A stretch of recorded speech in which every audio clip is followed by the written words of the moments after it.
We are going to talk about when we get triggered by other people. Such a fun topic.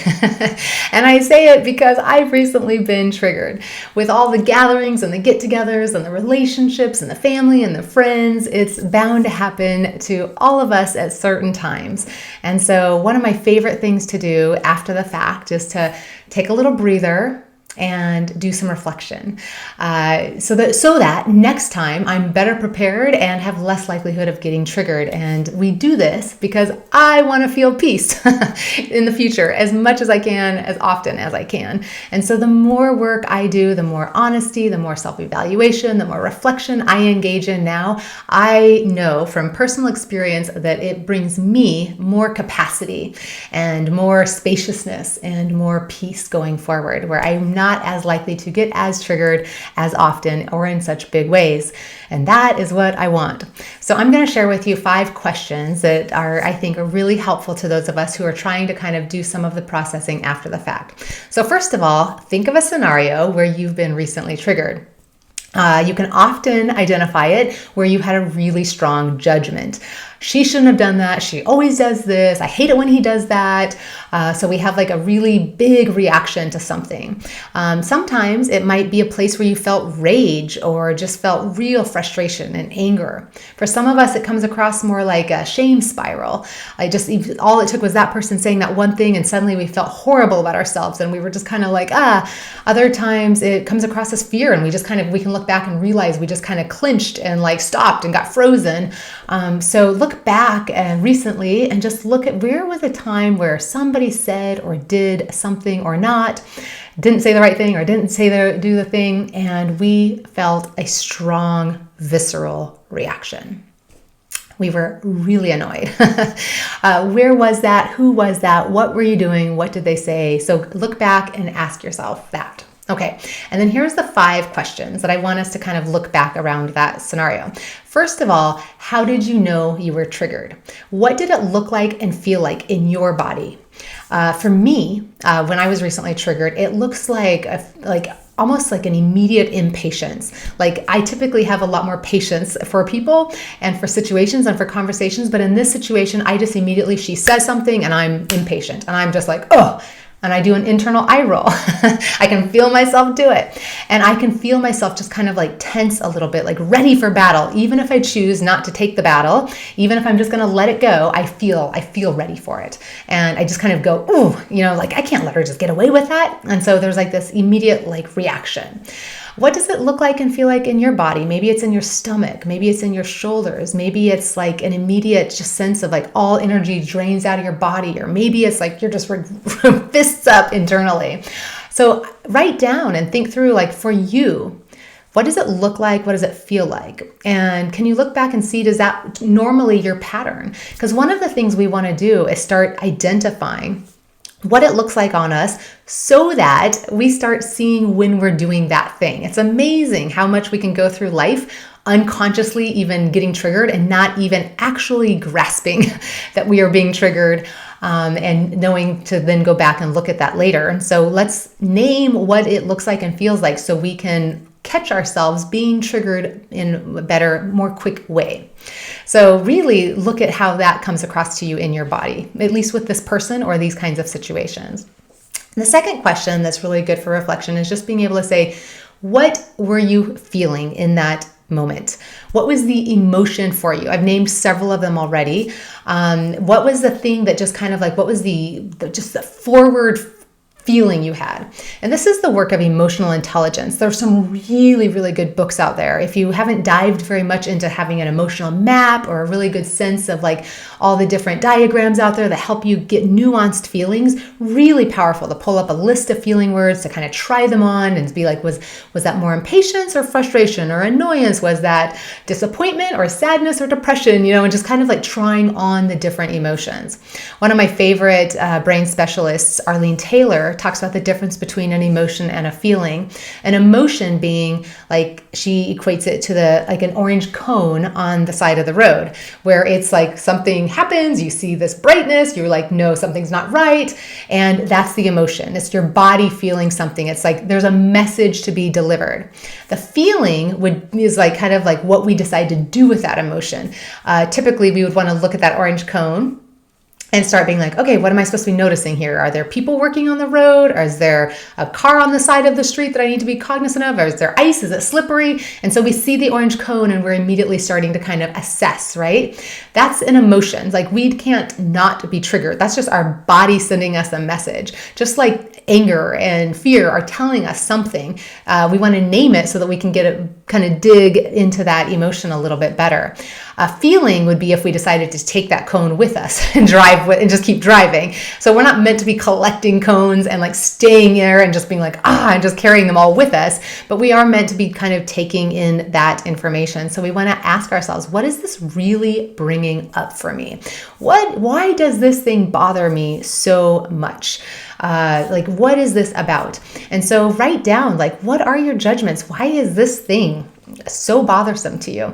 Other people do annoying things and you let it slide off your shoulders. What is it about this person, this thing that really bothers you? And try to just kind of really get at it. You know, she's so arrogant. She always feels like she has to control everything.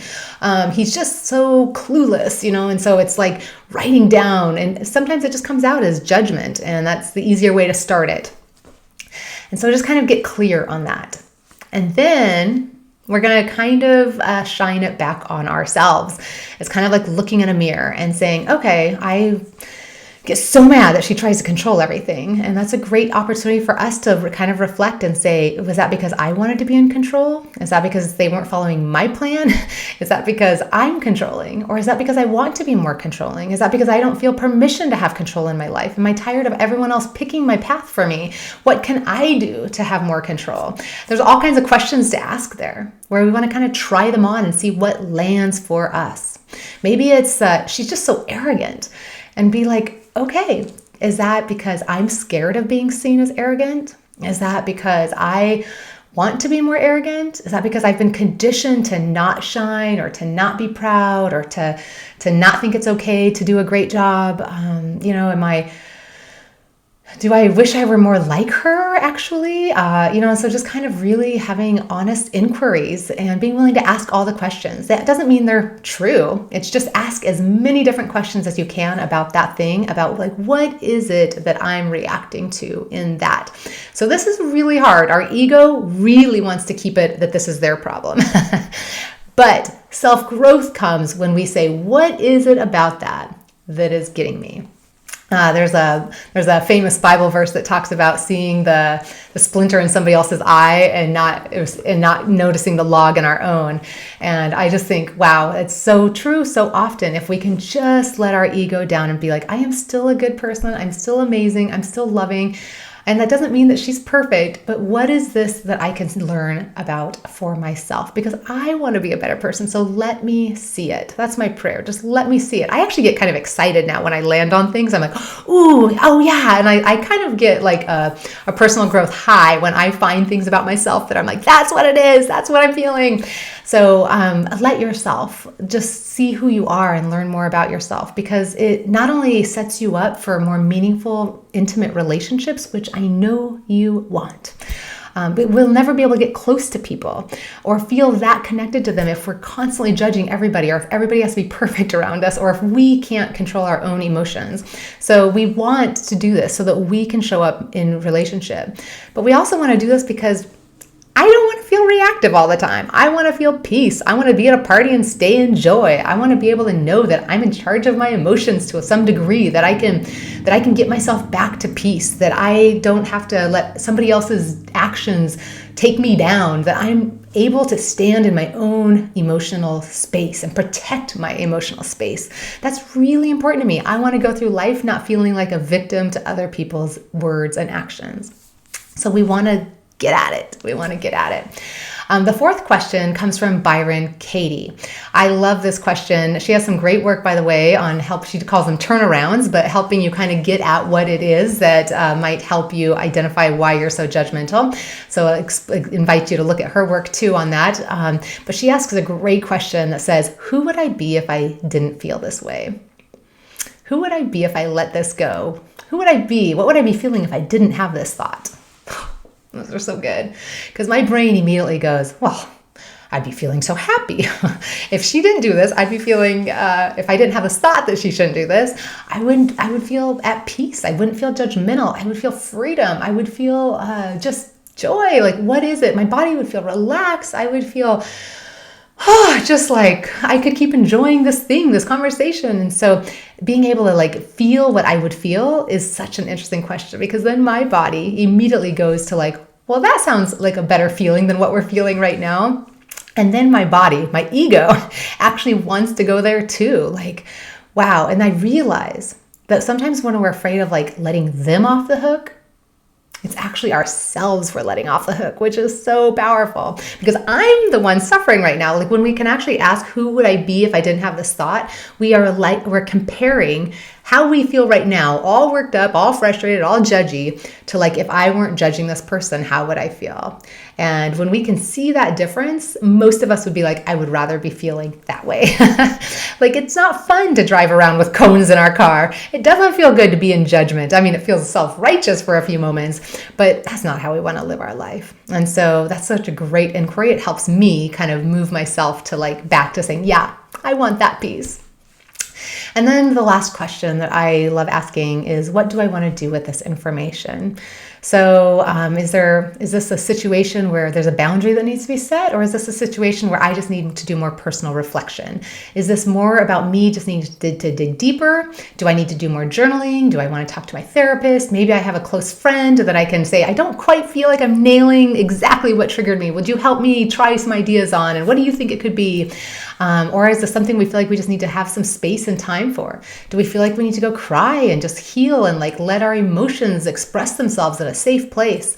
Or maybe it's with a relationship that we do feel safe enough with, or that we feel like we need to come back and say, this is how I felt, this is how I reacted. I don't want to feel that and react that way. What can we do differently? And just maybe there is a conversation that needs to be had. Maybe there's just some kind of action you need to take to just kind of celebrate yourself or grieve, or, so I just love asking myself, like, what do I need to do in this moment with the information I got, what would help me kind of go back to peace? And so I think that's such a powerful way to kind of full circle it. And with hopes that in the future, we get triggered less and less as we can kind of see what's happening. When we can like take away the veil of the illusion that it's all their fault, then it's like we don't get as triggered. And I want to just end with a really powerful story that happened for me with this person that just used to trigger me a lot. And I one day was just sitting with like, trying to figure out if the relationship was something I wanted to keep saving or fostering, or why was I in this situation. And I decided to write a letter to her that I never intended to give. So this was just for my purposes of like really trying to be honest and get at what was under there for me. And so I wrote a letter, and it just started with like all the ugly stuff, you think this about that, and your judgment, your politics with this, and the way you show up and then try to change people and judge people, and you this and you that, and da, da, da, da, da. And I had a long list, let me tell you, because I have got a very persuasive little defense attorney in my head that was like, she had this person all convicted. So I had a good long list of like what this person was doing that was ruining our relationship. And I said that in the letter. These are the things getting in the way of a healthy relationship for us. I don't know how to have a healthy relationship with you when you're this way. And do you know what my inner wisdom said back to me? Like, it was almost the very next thought. It was, what if it's actually your judgments of her that are getting in the way of your relationship? Wow. I immediately was like, no. It's these actions and these beliefs that are getting in the way of our relationship. We can't have a relationship with all of these things. To which I looked and said, well, she has relationships with other people with all of those things. It must be doable. What if it's actually not her opinions that are impacting us? What if it's not actually her that's ruining it? What if it's my judgments of those things? Isn't that crazy? Yeah, here I am this whole time for years, just wanting her to change. And what if I let go of needing to change her and instead I said, what if the barrier is me? What if I'm the one putting all of this stuff and like holding my hands up and like judging and eye rolling? And like, really, do I think she doesn't feel that? Even if she doesn't consciously feel it because I hide it so well, I hope. Maybe even if she doesn't feel it, she feels it. She's not feeling loved. She's not feeling like I adore her. She's not feeling my compassion and my empathy. And so it really convicted me. Like, what if I can show up and just say, I need to work on letting my judgments go. I need to work on letting my judgments go. Because you know what? We know we're not changing people. I know that me judging her nonstop isn't making her a better person. We don't become better people through shame and guilt and fear and anger. We can't judge people into being better people. We know that people thrive when they're loved, when they are inspired, when they feel hopeful. And so my actions are doing nothing to help improve her or change her. If that's what I really think I'm doing is helping her, then I need to be showing up with way more positive emotions with her and for her. But really, let's be clear, she's allowed to have her opinions and she's allowed to do things differently than I am. So really the problem is, what do I need to do to be less judgmental around her? How can I forgive myself and her for these things? What can I do to bring myself back to peace? And so I hope these questions are helpful for you. I hope you do the work. I hope you do the journaling, because my hope is that when we look back, as we take the time to do the evaluation, the examination, the honest, raw reflection, we do that because we want to go forward in the most meaningful, safe, whole relationships as possible. We want intimacy. We want closeness. And that means we're going to need to learn how to handle our judgments that we are going to feel about everybody at different times. Absolutely. I'm a judgmental person. I feel it.